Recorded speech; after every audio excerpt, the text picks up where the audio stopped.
A Bíblia diz que Paulo era um homem muito zeloso com a obra de Deus. Paulo era um homem intelectual, espiritualmente falando. Paulo era doutor da lei, ensinado por um grande sacerdote chamado Gamaliel. Paulo tinha todos os requisitos de um doutor da lei, de um ensinador, de um homem que tinha um intelecto fora do comum. E Paulo ele achava que estava prestando um trabalho para Deus. Paulo achava que, matando os crentes daquela época, ele estava prestando um trabalho para Deus e para o seu povo, quando na verdade Paulo estava errado. O que dizer de Paulo quando consente na morte de Estevão? Imagina Estevão ali pregando o evangelho, falando do amor de Deus, e de repente chega a comitiva de Paulo e começa a apedrejar Estevão.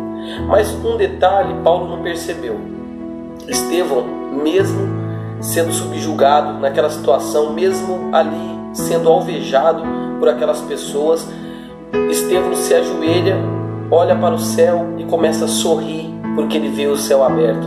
Paulo, que era conhecedor do Evangelho, Paulo, que era conhecedor, da lei, Paulo que conhecia as Escrituras, conhecia o Torá, conhecia as leis, Paulo que tinha domínio sobre as Escrituras, porque estudou muito para isso, ele não conseguiu ver que Estevão estava de joelho no chão e sorria enquanto as pedras eram lançadas no seu corpo.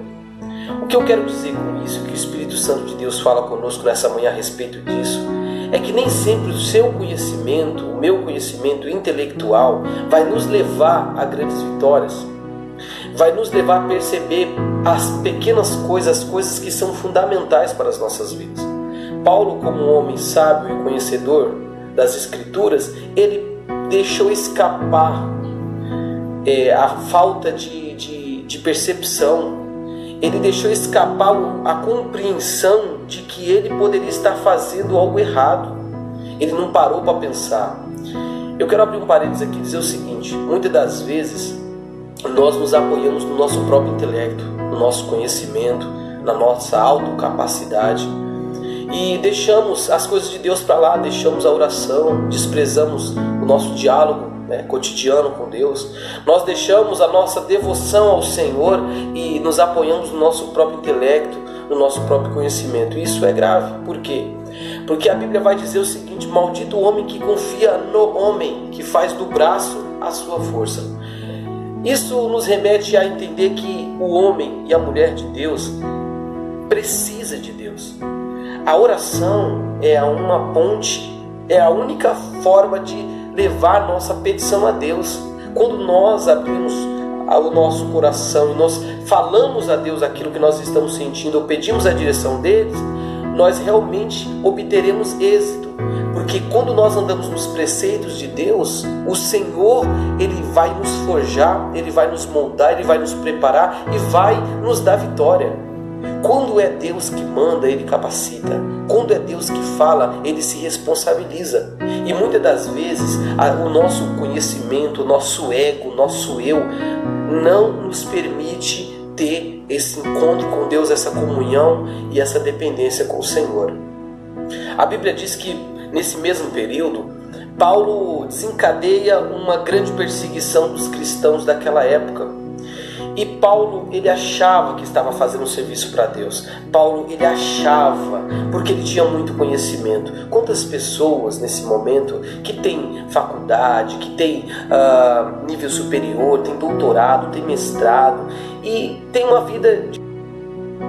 vida sem propósito, não tem alegria naquilo que faz, não consegue sentir paz dentro de si mesmo, não consegue obter uma vitória naquilo que está fazendo, porque vive apoiado no seu próprio entendimento, no seu próprio conhecimento, e não tira um momento para Deus, e não atribui a Deus aquilo que tem, aquilo que ele precisa.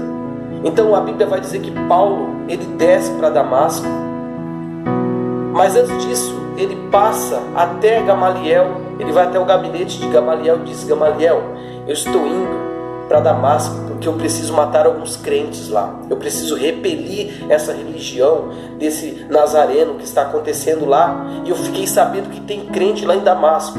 Gamaliel olha para Paulo e diz: Paulo, cuidado, Porque se a obra que esses homens estão fazendo é de Deus, então você não vai obter êxito, Paulo.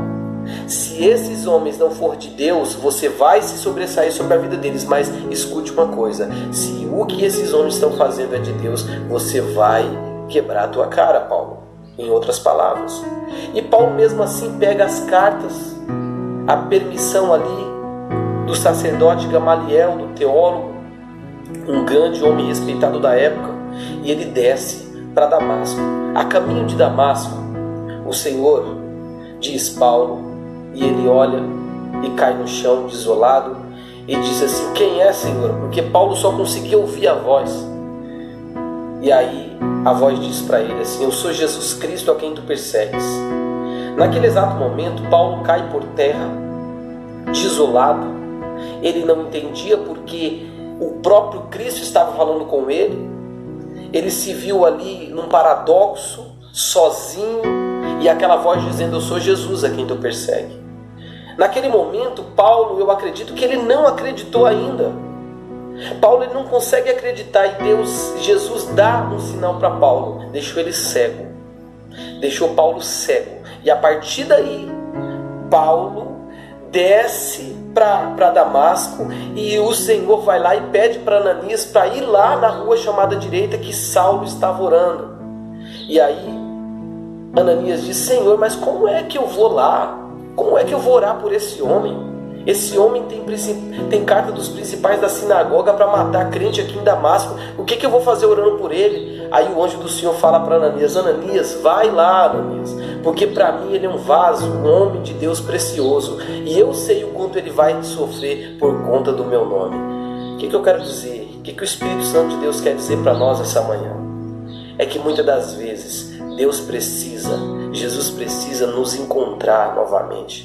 Às vezes Deus precisa falar conosco no meio do caminho, para que a gente entenda que estamos seguindo um caminho errado.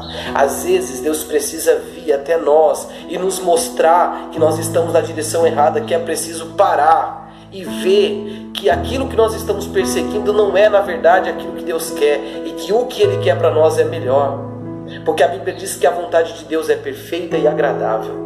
Então, que nós não sejamos intelectuais ao nosso próprio entendimento, mas que nós venhamos ser dependentes de Deus.